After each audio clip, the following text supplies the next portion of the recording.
Thank you. It was one of the most volatile weeks in Wall Street history. The Dow rolling up and down with dips not seen since the fall of 2008. As of last Friday, most of the losses had been regained on most world markets, but that may have an effect on our economy still.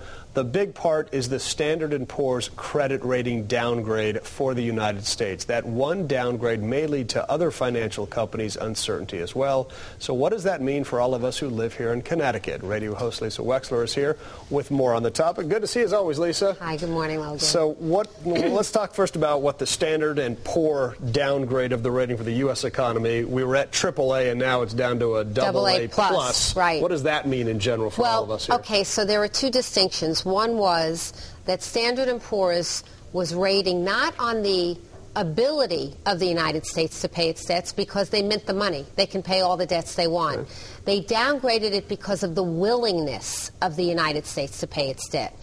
All of that controversy, all of that bargaining surrounding the debt ceiling got them nervous. And that's why they downgraded it, because they didn't sense that Washington would be willing to pay its debts, not that they couldn't. There's another rating agency, Moody's. Yes. And now Moody's is getting in the game, and they're talking about downgrading possibly some of the cities and towns here in Connecticut. Yes. So what happened a couple of weeks ago, I had an exclusive interview yesterday with Carolyn Frajap, who is a person for a firm, Janney Montgomery, that actually manages the town fund. So when you pay your taxes, they go into this pool of money, and when the town needs it, it needs it. But in between, the funds have to be prudently managed. This firm does it. It happens to be Janney Montgomery. So she was on the telephone call between Moody's and the town selectmen and the financial advisors to the town that happened last Monday.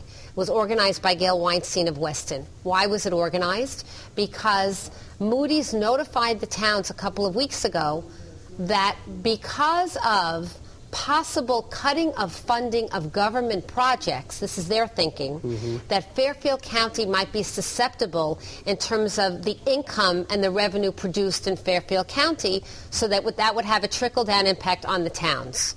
This was their thinking. They did not downgrade the bond rating. They notified them that there was a negative outlook for a possible downgrade in 90 days. So they're going to reassess in 90 days? They're reassessing now, right now, and they will give the decision in 90 days. So Gail Weinstein organized this call to make her pitch to Moody's to say, look, Fairfield County is healthy.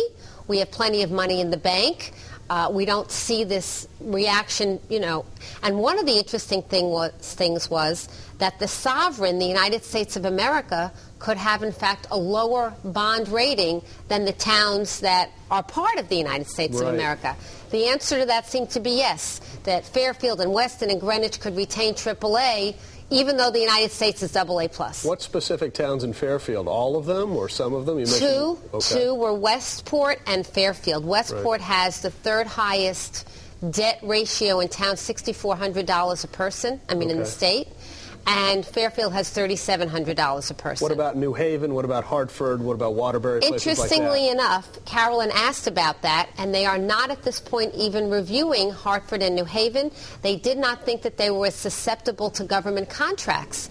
Odd thinking, to my way of thinking, Logan. I don't know where they're coming from. 30 seconds left. Yes. Let's say these towns like Weston and Westport and a few other ones. Why does it matter? Why does it matter? It matters because if it makes the town have to pay out more interest. In other words, if the credit rating is lowered, therefore they're not as good a risk. Therefore, if I want to invest in the town, I get a higher interest rate. If my town has to pay an investor a higher interest rate, they have to raise taxes to gather more money. There you go, Lisa Wexler. Thanks for boiling that down for us. Sure. Very good, because it can be complicated. Very much so. You did a nice job. Appreciate that. You can always listen to Lisa on her radio show. It's Monday through Friday, 4 to 6. You see them right there, 1400 WSTC, 1350 WNLK, of course, for Norwalk there. And she's on the program here every Monday, and we love having her. Thank you, Thanks, Logan. Lisa. Quick break, back in a moment.